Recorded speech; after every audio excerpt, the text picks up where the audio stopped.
Hello, everyone, and welcome to this session on how to choose a journal for research publication. Publishing research is a critical step in your academic journey. It is not just about sharing your findings, but also about ensuring that your work reaches the right audience, gets recognized, and contributes meaningfully to your field. But here's the challenge: there are thousands of journals out there, some highly reputed, some very specific, and unfortunately, some predatory. Choosing the right journal can make the difference between a smooth publication process and a frustrating one. In this video, I will guide you step by step through 9 practical strategies to help you select the most suitable journal for your research. Let us begin with something simple and close at hand: the research articles you have already read and downloaded. Go to the reference section and check all the articles you have used or referred for writing the current one. Look at where those papers were published. If the studies are closely related to your work, then the journals that accepted them may also be interested in your research. This gives you an initial set of journals that are relevant to your area. But of course, we don't want to stop here. This is just the foundation. From here, we expand our search further.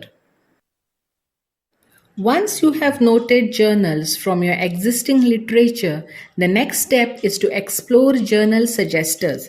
These are online tools provided by publishers like Elsevier, Springer, or Taylor and Francis. You simply paste your title and abstract, and they recommend journals where your work might fit. This step broadens your option beyond what you already know.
When you combine this with your initial list from step 1, you are ready to take the next logical step: building a strong working list.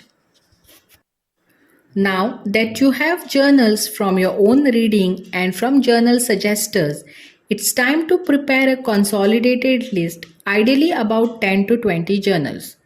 This doesn't mean you will submit to all of them. Instead, this list is your working ground.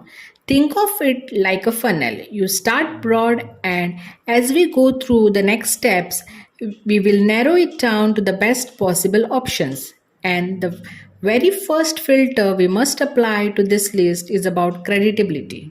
Predatory journals are unfortunately very common today. They charge high publication fees, promise unrealistic timeline, but provide little to no peer review. Publishing there can damage your academic reputation. So, before moving forward, examine your list carefully. Is the journal indexed in Scopus, Web of Science, or UGC CARE? Is it listed in the directory of open access journals? Does its website look professional with clear editorial details? If a journal promises unusually fast acceptance or has a scope that seems too broad to be true, treat them as a red flag. And if you would like to go deeper into this topic, I have made a separate video on how to identify fake and predatory journals. The link is given in the description. Do check out for step-by-step procedure. Once you have eliminated predatory options, the next natural step is to check whether the remaining journals are genuinely a good fit for your research. Every journal has a defined aim and scope, usually mentioned on its website. Before submitting your manuscript, go to journal website and check the scope and ask yourself, does my research fall within the scope? For example, if your work is on educational technology, sending it to a general curriculum design journal may not work. Editors often reject papers that fall outside their stated scope, sometimes without even sending them to review. So, filtering by scope ensures you are only considering journals that are genuinely relevant. Once that is done, you can move on to comparing them more systematically. Now that your list is refined, let us look at quality indicators. Journals are often compared using metrics such as impact factor, CiteScore, SNIP, or SJR. The impact factor is published by Clarivate and it is received by journal indexed in Web of Science. The CiteScore, SNIP, and SJR is available on Scopus website. These numbers don't tell the whole story, but they give you an idea of the journal's visibility and reputation. Here's where you prioritize. Maybe you will keep one or two journals with good impact factor and site score as ambitious targets, along with few with lower impact factor and site score journals that are more realistic. And if you are not sure how to check whether a journal is indexed in Web of Science or Scopus, I have made a detailed video on both.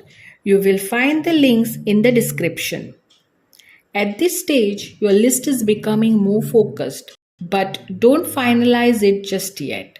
Let us add another layer of wisdom by consulting others. It is always wise to seek advice. Your professors, guide, or librarian can give valuable input based on their experience.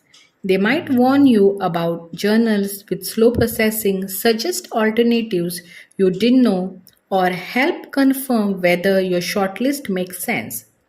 This step ensures that your decision is not just based on tools and numbers, but also on the practical knowledge of people who have been through the process.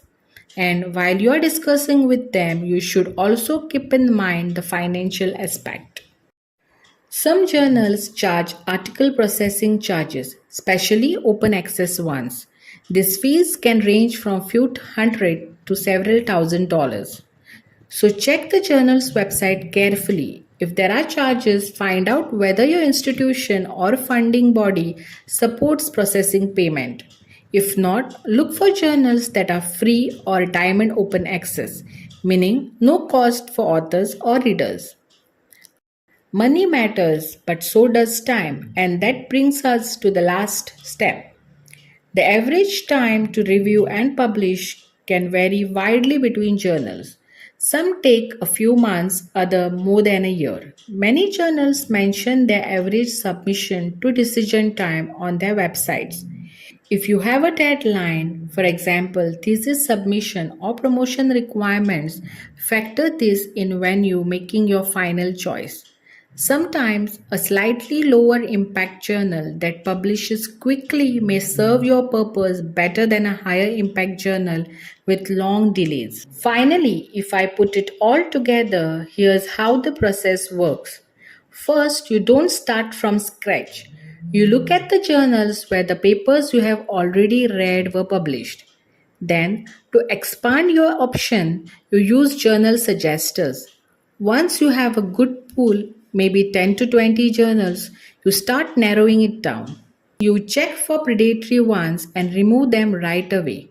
Then you see which journals really fit in your topic and scope. After that, you compare them using metrics like impact factor, site score, SGR, whatever is relevant for your field. At this stage, you are close to deciding, but it is always smart to talk it over with your professor, your guide, or even a librarian. They may point out something you missed. And then, of course, you have to be practical. Can you afford the publication fee? And how long does the journal usually take to publish? When you consider all these things step by step, you don't feel lost.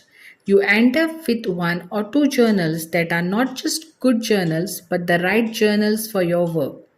And that's the whole point. It's not just about getting your paper published, but about making sure it is published in a place where it will be read, cited, and appreciated. Thank you for joining me in this session. I hope these strategies will help you confidently select the best journal for your research publication. If you found this video helpful, please like and subscribe to my channel Blended Librarian at Goa. Dev Bare Karo.